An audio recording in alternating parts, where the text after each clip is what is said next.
Hi guys, today we'll be discussing the limited waiver for public service loan forgiveness program. It is the second part of a three-part plan that was proposed in the Biden-Harris Student Debt Relief Plan. This limited waiver for public service loan forgiveness is especially important for those student borrowers who have been working for a qualifying employer and for whatever reason can't meet all of the requirements for traditional public service loan forgiveness. Keep in mind the expiration date, which is October 31st, 2022. Under traditional public service loan forgiveness program, if you worked in public service, federal, state, local, or tribal government, or a nonprofit organization for at least 10 years or more, even if not consecutively, you may be eligible to have your student loan canceled. There are certain requirements that must be met, and one of the problems that have been observed is specifically one of the requirements for certain borrowers who have actually worked in public service for 10 years but have missed one or more of the other requirements and therefore don't qualify for the forgiveness cancellation of those debts. That's why this limited waiver is important in a way that it relaxes some of those requirements and allows those borrowers who would otherwise not be able to qualify receive that forgiveness. I would like to emphasize that even if you have not served 10 years for a qualified employer and you know that you have not been meeting all of the requirements under a traditional student loan forgiveness program, use this limited waiver to get credit towards the forgiveness in the future. So what are the qualifications for this limited waiver? Number one, to qualify, you need to have at least one direct loan. And number two, you need to have at least one approved PSLF form. PSLF form is a form that you submit to certify your employer and show the length of time you've been working for this qualifying employer. Uh, First of all, to see whether you have direct loans, you can check this information uh, by going to studentaid.gov and logging into your account, and you're on the dashboard of your account, you will be able to find this information. As a side note, Parent Plus loans, unfortunately, are not eligible under this limited waiver of the plan. If you checked the types of loans you have and you have more than one a type of loans, or let's say you have only a FEL program loan or a Perkins loan or some other uncommon older federal student loans, or if you have any of these loans and a direct loan, you have to do the following. Well, number one, you need to find out whether your employee is eligible for this forgiveness program. And I have conveniently included a link that will take you to a database of all of the qualifying employers.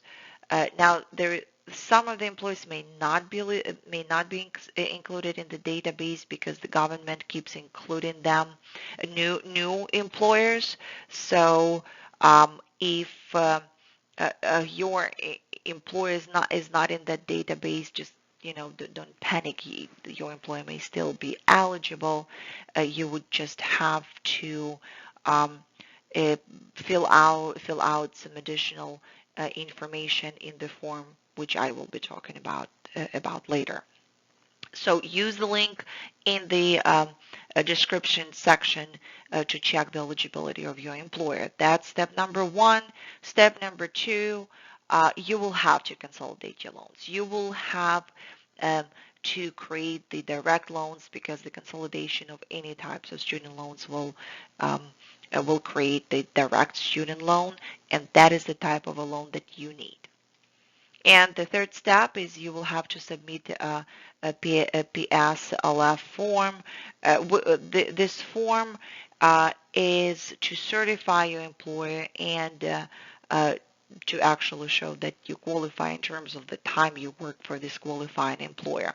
So the links for consolidation and the form, the link to download the form, PSLF form, is also included in the description section for this video. If you have direct loans, but you have not submitted a form certifying your employment, number one, you need to find out if your employer is actually eligible for the program. Use the same link I've talked about in my prior slide, and you would need to submit the same exact form I've talked about, discussing my prior slide. It's a PSLF form. The link is included in the description. If you have your direct loans and have already submitted the form, you will still have to submit the final form to show that that you have worked um, a certain period of time, which is, of course, it's 10 years. For those who worked less than 10 years, you still have to submit this form to confirm the length of time you have worked for a qualifying employer, and simply wait. Um, Now, this waiver ends on October 31st, 2022. So once um, after October 31st of 2022, after the expiration, when it is known as an expiration date, what is going to happen? The normal program requirements for public service loan forgiveness kick in, and things get back to where they were before the limited waiver was placed for the borrowers.